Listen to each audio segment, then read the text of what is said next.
Esta é mais uma edição do mini podcast Perguntas e Respostas com Arthur Sérgio Neto. O entrevistado de hoje é Newton Rampasso, um especialista em Crop Circles, direto da Inglaterra. Fala, Newton. Eu sei que você está aí na Inglaterra, está em plena temporada 2024. Provavelmente deve estar no meio dos campos dos trigais da Inglaterra.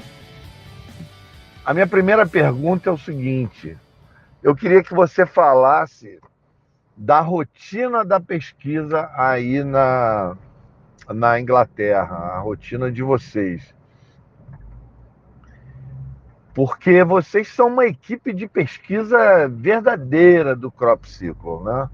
Vocês são 4, 5 pessoas completamente dedicadas ao levantamento desses crops e à investigação para determinar a autenticidade dos Crop Circles, né? Avaliando todas as características. Então, você uma vez me falou sobre qual é a dinâmica que existe hoje, né? Hoje em dia, os primeiros a avistarem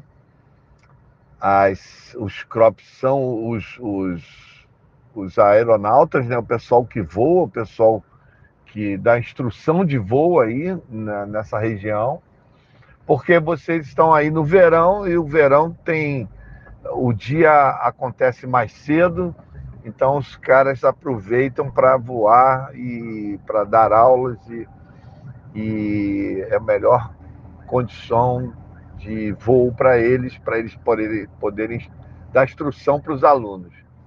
Então me fala um pouco mais dessa dinâmica aí. Como acontece isso aí? Como é que vocês são informados diariamente sobre a possibilidade de novos crops aparecerem aí? Então, Arthur e todos os interessados no tema, a nossa rotina de pesquisa, ela começa já com as viagens, né? Com a busca pelas localizações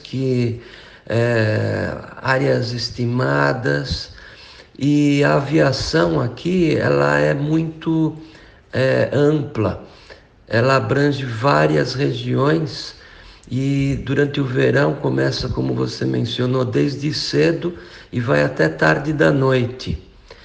E então essa rotina ela acontece através de um network de colegas da aviação, dos drones e da pesquisa de campo.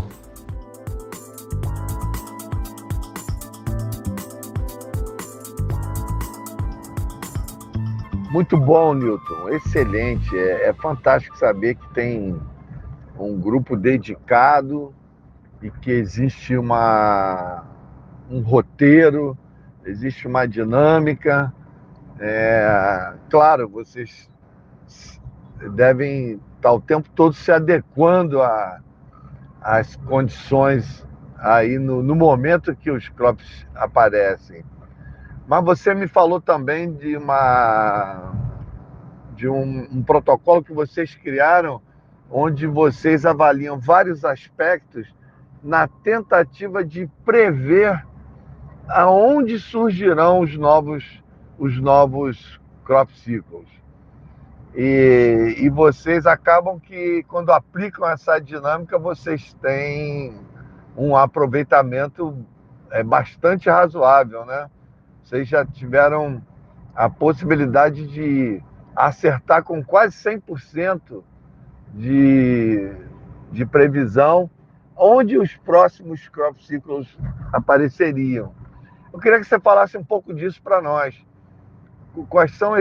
Quais critérios vocês utilizam? Como é que é esse protocolo para tentar prever aonde os próximos ciclos vão aparecer? Fala um pouco para nós dessa questão aí.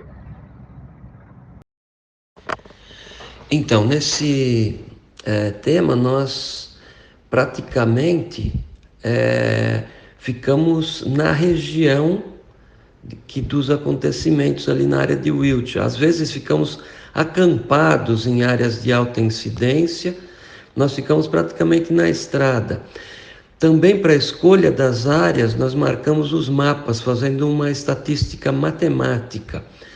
Agora, o caso é que, acima de tudo, né, existe uma espécie de interação com a inteligência por trás do fenômeno, e vez ou outra nós acabamos sendo como que atraídos para certa localização, e lá acontecem os crop circles, como que para demonstrar essa interação, né? Eles acontecem na vizinhança de onde nós estamos. Isso é a parte mais interessante.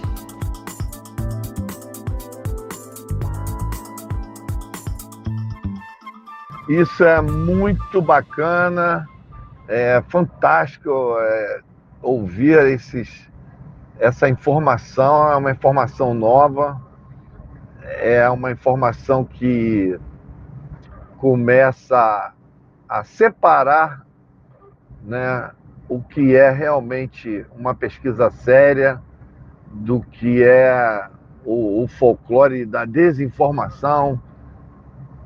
Muita gente fala que na atualidade 80% dos crop circles são feitos por humanos, e eu tenho certeza absoluta que essa informação ela é sem fundamento, ela é baseada em informações de terceiro. Tem uma boa dose também da tentativa de acobertar esse fenômeno, da mesma forma que tem sempre uma tentativa de acobertar o fenômeno OVNI. Nesse caso aí na Inglaterra também existe uma corrente forte contrária à aparição dos crop circles, e que ao mesmo tempo promove esse acobertamento e a tentativa de desqualificar a pesquisa séria. Mas vocês estão mostrando que criaram um método, e quando tem método é o primeiro passo para se aproximar da ciência, né? É o primeiro passo da pesquisa para se aproximar da ciência, é a criação de método, né? Então eu queria que você falasse um pouco sobre essa questão, basicamente sobre as diferenças entre os crop circles autênticos e os crop circles que são tentativas de copiar, tentativas de fazer igual. Então, fala para a gente um pouco sobre isso, para o público, nossa audiência, começar a entender o que é um crop circle autêntico, original, dos outros que são tentativas toscas de copiar por alguns grupos de seres humanos que tentam fazer e acabam ajudando a desqualificar o fenômeno verdadeiro. Exato. Vendo aqui as evidências das anomalias, nós já temos a certeza de que grande parte é genuína e pouco são imitações feitas por grupos fraudadores do fenômeno. Ao adentrar um crop circle aqui, nós já constatamos evidências de que foi uma imitação, como, por exemplo, se a formação ainda está intacta, pegadas de pessoas, marcas de equipamento. Se alguém usa madeira ou cordas, isso retira a cera da planta no impacto e quebra a planta também, além de que no centro fica a marca de utilização de um tipo de compasso de corda. Os genuínos não têm nenhuma evidência da passagem das pessoas, né? Agora, se o crop circle já foi visitado anteriormente da pesquisa, fica mais difícil, porque se notam os danos, porém pode-se perceber outras indicações de que ele seja verdadeiro, através das anomalias nas plantas, já que uma delas é a dobra nos nós, sem a quebra. É uma transformação da natureza da planta que permanece viva e dobrada. Nós não temos essa tecnologia. Existem também várias outras anomalias que podem ser observadas nos verdadeiros agroglifos, como, por exemplo, o padrão de sextaria, que são camadas entrelaçadas e desvios eletromagnéticos, por exemplo. E existem centenas de anomalias, então nós temos aqui bem claro o que é genuíno e o que não é.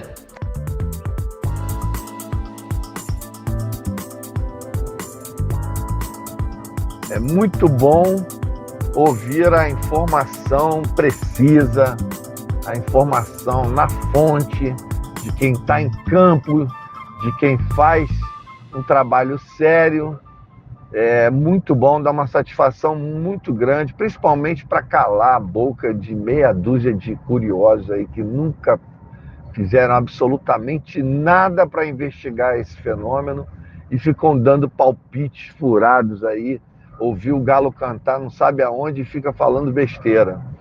Então, para mim, é uma satisfação muito grande. Eu sempre soube que o fenômeno é real, é verdadeiro.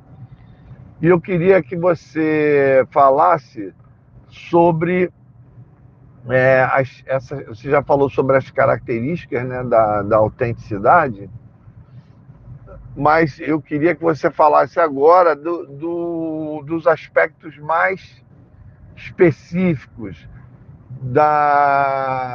por exemplo, da influência da presença desses desenhos na colheita, se a colheita ela tem alguma interferência ou ela pode ser colhida normalmente e o fruto daquela colheita pode ser consumido normalmente.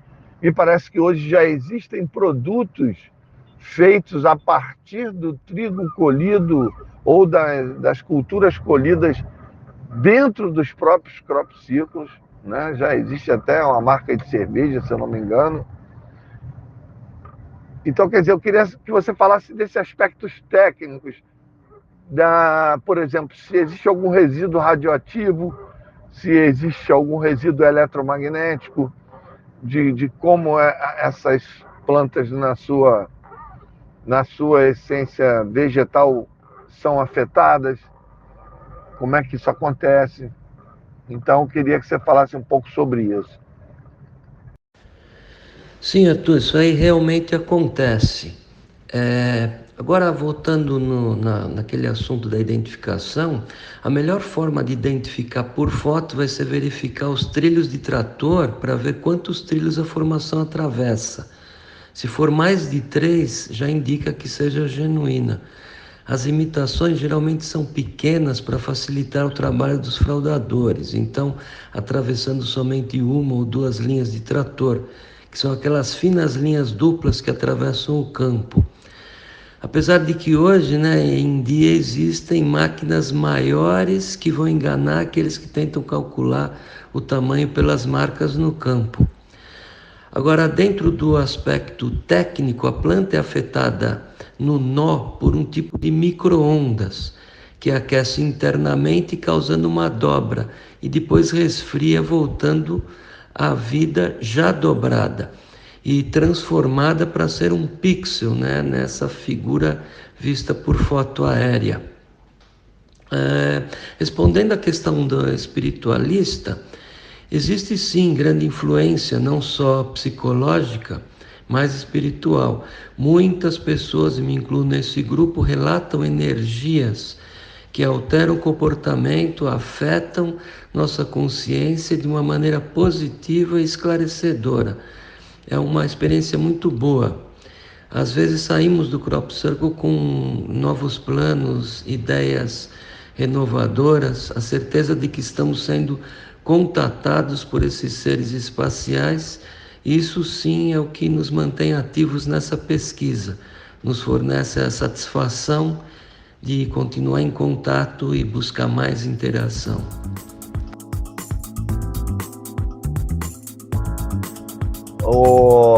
Milton, eu queria que você falasse de alguns crop ciclos que são verdadeiros clássicos e que alguns desinformados aí ficam dizendo que é falso, que foi feito por ser humano.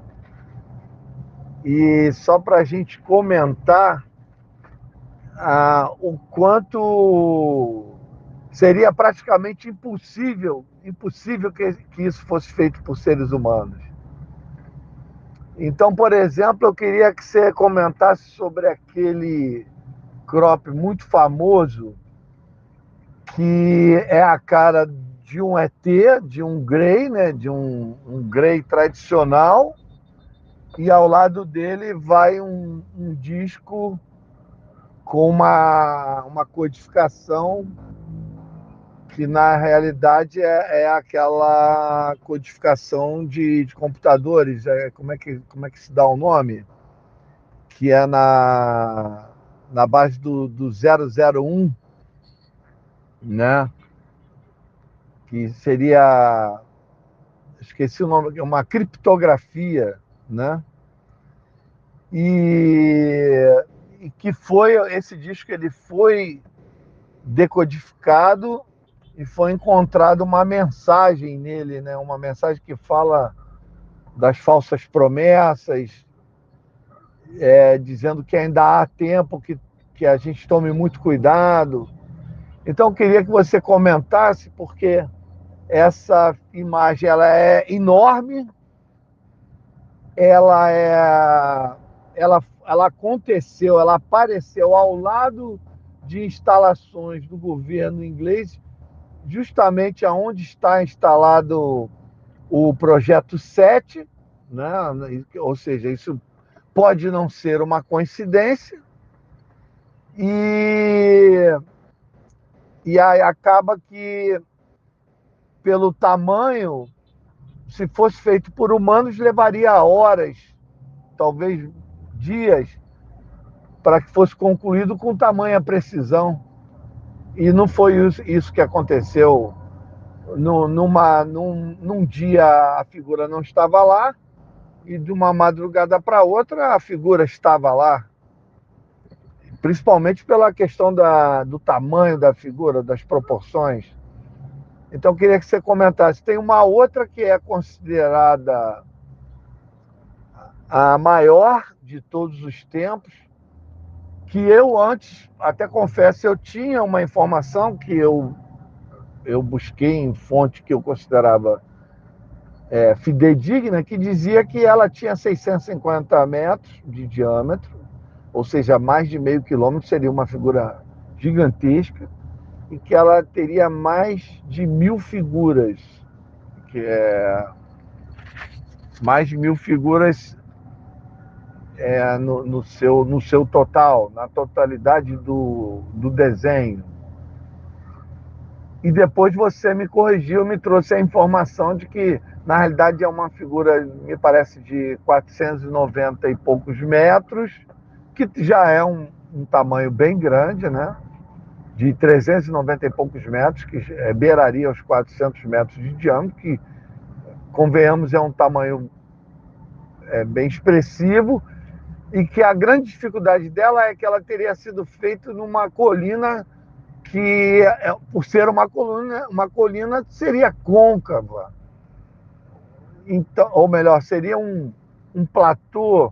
Então, de determinada posição da figura, você não consegue enxergar o outro lado. Então, não teria como isso ter sido feito a partir do solo, né? Só com equipamentos de muita precisão e que levaria dias para se conseguir isso. Então, essa é uma das figuras bastante polêmicas. E a outra é aquela considerada falsa por muitos, pela grande maioria, mas que eu já ouvi relatos de especialistas que a analisaram e consideram que ela seja autêntica, que é aquela das duas sondas. É um vídeo de duas sondas fazendo o crop ciclo em tempo real. Eu queria que você explicasse para os amigos que vão nos ouvir por que aquela figura não é falsa e de que forma se chegou a essa conclusão de que aquela imagem ela é real. Aquele vídeo das duas sondas fazendo aquele crop cycle é real. Se você puder, de forma resumida, explicar isso para os nossos amigos, seria bastante interessante. Essa questão, você mesmo respondeu dos crop circles mais famosos, né? Só repassando os clássicos aí, o clássico do crop circle do ET, do Observatório de Chilbolton, é um radiotelescópio ali, onde inclusive o pessoal do SET na pesquisa, né, de busca por inteligência extraterrestre trabalha ali. O edifício é governamental e existem câmeras de alta segurança ao redor e os campos que tem ali ao redor, porque ele fica no meio de vários campos, foram justamente os campos que receberam esses agroglifos, esses crop circles. O vídeo, obviamente, não foi liberado para o público, porque provavelmente apareceriam ali as tais sondas, as esferas luminosas que acabam participando na hora da confecção dessas figuras. Agora, uma curiosidade, e que não é tradicional, é que os olhos do ET, o Grey, conhecido Grey, eles sempre são como usando um óculos, né? Tudo escuro. Quando na verdade, por baixo eles têm os olhos normais, como de uma pessoa, só são olhos maiores. Agora, o interessante é que nesse crop circle ele apareceu com os olhos livres daquele óculos, daquela coisa preta. Ele tem até a pupila que dá para se ver na figura. Coisa que ninguém utiliza isso nem em artes. Agora, o código binário, né, que está demonstrado no disco, ele foi um código que é padrão de intercâmbio e informação. Ou seja, esse é o nome do código mesmo.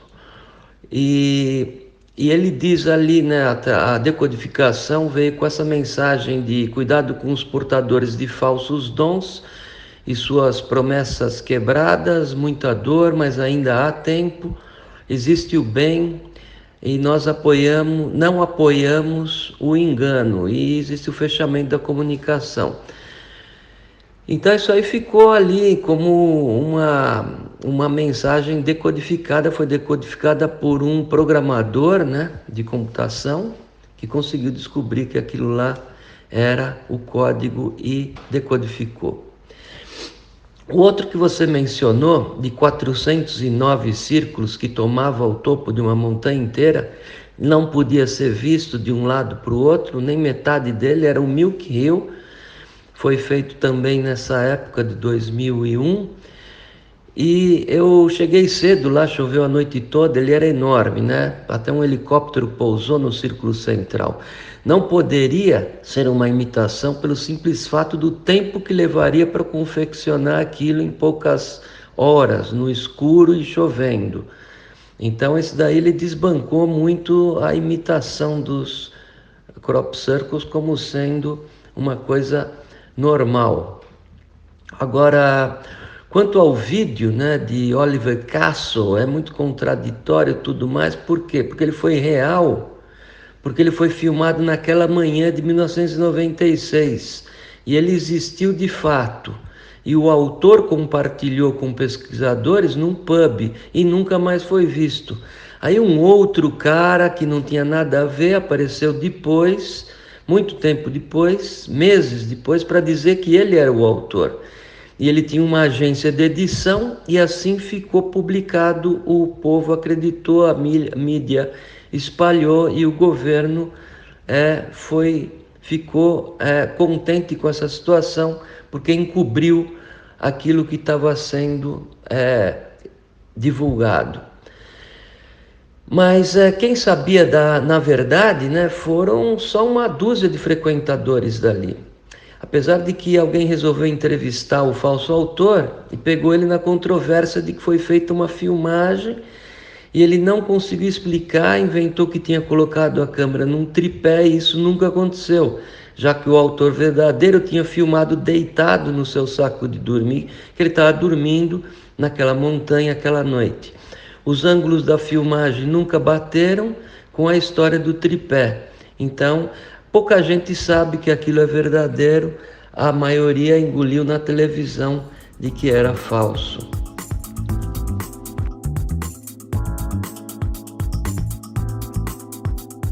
Para finalizar, em poucas palavras, eu gostaria que você falasse da linha do tempo do fenômeno dos crop circles. Desde quando eles existem, o que você considera o ápice de aparições desses desenhos e comparando com os dias de hoje, né? Porque você, em algum momento, você diz na sua palestra que houve épocas que aparece na alta temporada, que vai de maio a agosto, que é essa que nós estamos, né? Por isso você está aí na Inglaterra,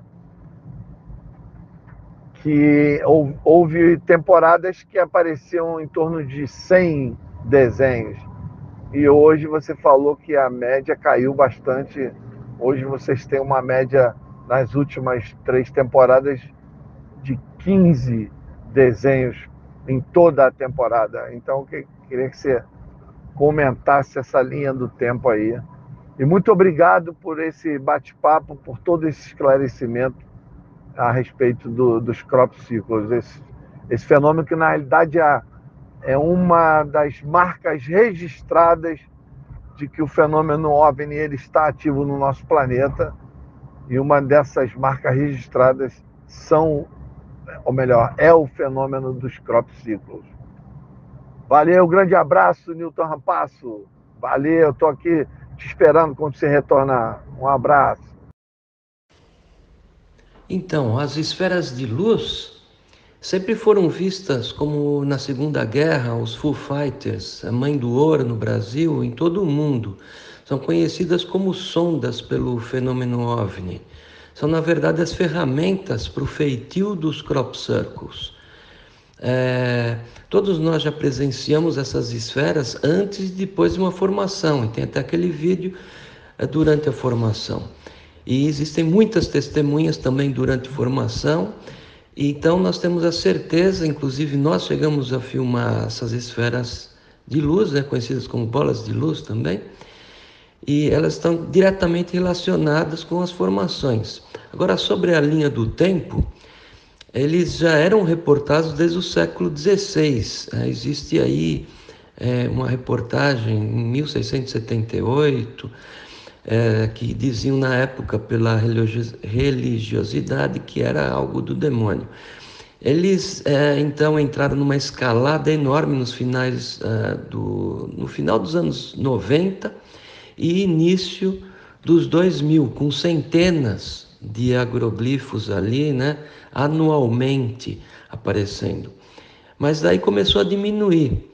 Nós estamos vivenciando esse declínio hoje mesmo, finais de junho de 2024, e tivemos apenas um crop circle. Isso nunca aconteceu desde o início das minhas pesquisas em 91. Para você ter uma ideia, junho sempre foi um mês de bastante movimento. Agora veremos o que acontece nos próximos meses, mas já temos uma ideia de que vai ser ainda menor a incidência desse fenômeno neste ano do que nos anos anteriores. Agora, para finalizar, eu agradeço, meu amigo, pela oportunidade de esclarecer um pouco mais sobre esse fenômeno de contato. Eu mando aí para vocês todos um grande abraço e mantenham aí a informação em pé, porque sempre vai chegar alguma coisa. Eu vou fazendo o possível para conseguir algumas informações para vocês. Valeu! Você ouviu o mini podcast Perguntas e Respostas com Arthur Sérgio Neto. Obrigado e até o próximo.